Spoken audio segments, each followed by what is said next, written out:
Hi everyone, my name is Bilal Khan and I'm your trainer for financial reporting, and today we are going to learn again about financial liabilities. In our last video हमने discuss किया था कि what is basically financial liability और उसकी थोड़ी treatment भी देखी थी, कौन कौन से मॉडल्स अप्लाई होते हैं वो भी देखा था। तो वीडियो को लास्ट तक देखिएगा क्योंकि बहुत ज़्यादा important exam focus point discuss होने वाले हैं इस वीडियो के अंदर भी। और अगर आप न्यू टू चैनल हैं तो चैनल को सब्सक्राइब कर लें ताकि हर आने वाली वीडियो आप तक पहुँच सके। तो आए शुरू करते हैं इस वीडियो को। तो लास्ट वीडियो में हमने जैसे कि मैंने कहा कि फाइनेंशियल लायबिलिटी को डिस्कस किया था और उसके जो मॉडल्स थे उसको डिस्कस किया था। अगर आपने लास्ट वीडियो नहीं देखी तो लास्ट वीडियो को जाकर देख लें। आज हम मजीद आगे बढ़ेंगे IFRS 9 के अंदर, बिकॉज IFRS 9 इज़ ह्यूज। मतलब not just at FR level, SBI level पे इससे मजीद इसके अंदर डेप्थ मौजूद है।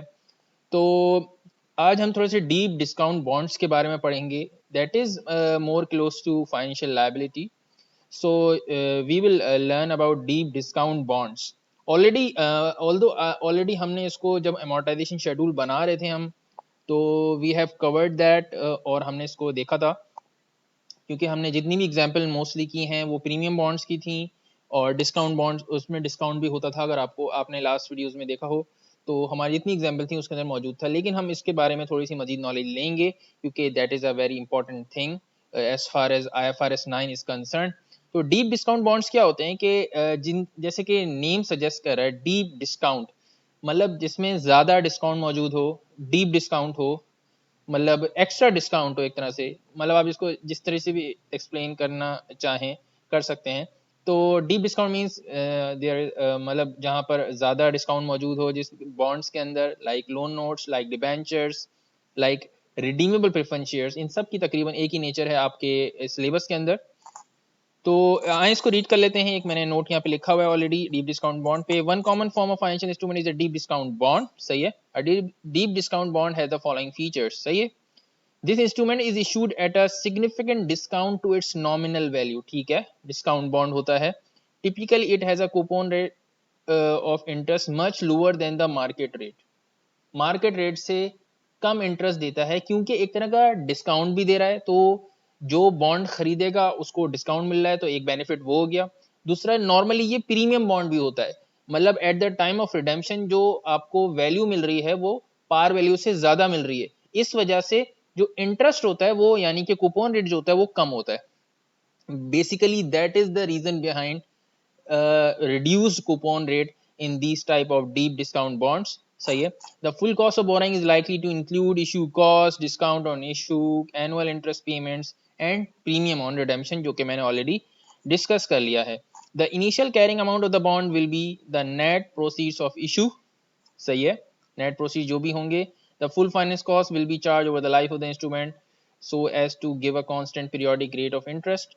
ठीक है, ये हम ऑलरेडी मैंने जैसे कहा कि अमोर्टाइजेशन शेड्यूल में कवर कर चुके हैं, but I want it bit separately, मतलब इसको डिस्कस करना चाह रहा था, तो that is why I am going to make a video इस पे बना रहा हूं मैं।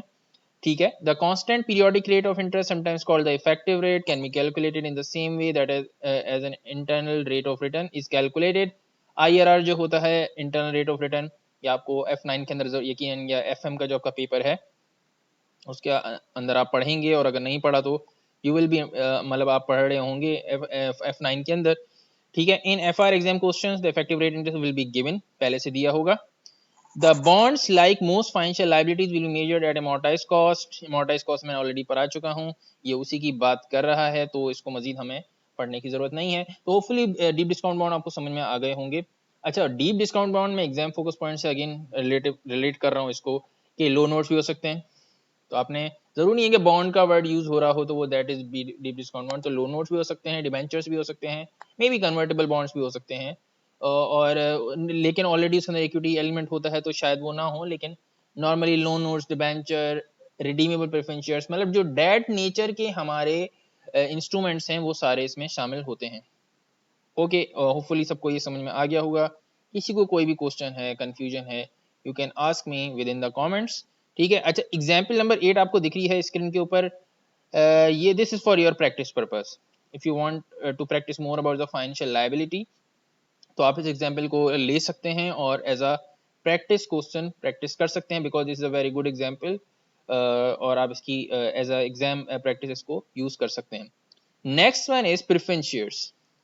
प्रेफरेंस शेयर्स ऑल्दो अगर आपने ऑब्वियसली एफआर में आने से पहले बेसिक पेपर्स पढ़े हुए हैं लाइक F3 और फाइनेंशियल अकाउंटिंग के पेपर्स या FA के जो पेपर्स हैं वो आपने पढ़े हुए हैं, then it is very much easy for you, but this is the part of the syllabus है, तो मैं यहाँ पे डिस्कस कर रहा हूँ प्रेफरेंस शेयर्स।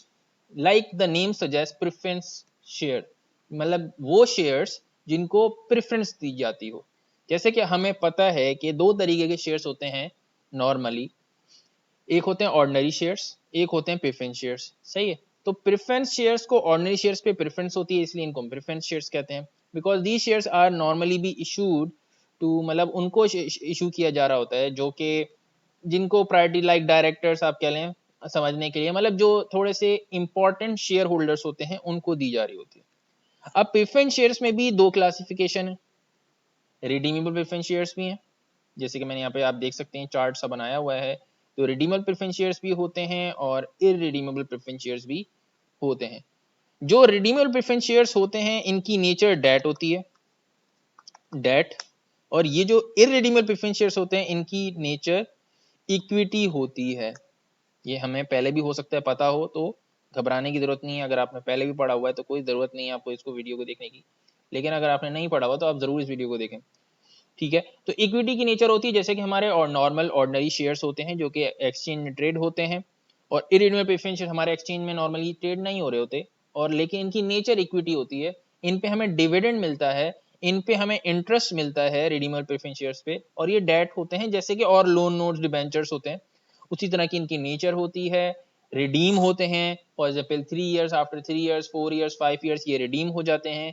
ये रिडीम कभी भी नहीं होते, एक दफा इन्वेस्ट कर दिया तो डिविडेंड तो आपको मिलेगा और ऑर्डिनरी शेयर वालों से पहले मिलेगा, लेकिन आपके पैसे जरूरी नहीं है कि आपको वापस मिलें, जैसे कि इस सिनेरियो के अंदर डेट की नेचर में होता है। तो this is basically preference shares, ठीक है। तो इसको थोड़ा सा यहाँ से रीड भी कर लेते हैं। If irredeemable preference shares contain no obligation to make any payment either of capital or dividend, they are classified as equity, ठीक है। नो ऑब्लिगेशन, अच्छा कि डिविडेंड ना भी मिले तो ऐसा भी हो सकता है कि dividend preference share irredeemable preference share वालों को भी ना मिले, ठीक है। It depends upon the company profit करती है नहीं करती, ठीक है। If preference shares are redeemable or have a fixed cumulative dividend, they are classified as a financial liability, और इस पे हमें इंटरेस्ट मिलता है। The key element is that where there is an obligation, the instrument represents a liability, क्योंकि इधर हमारे पास obligation है to redeem, यानी कि वापस करने हमें पैसे, हमें अमाउंट को जो भी हमने इन्वेस्ट किया है वो वापस करना है, तो ये हमारे रिडीम करने पड़ते हैं हमें, ठीक है, इसलिए हम इसको लाइबिलिटी कहते हैं।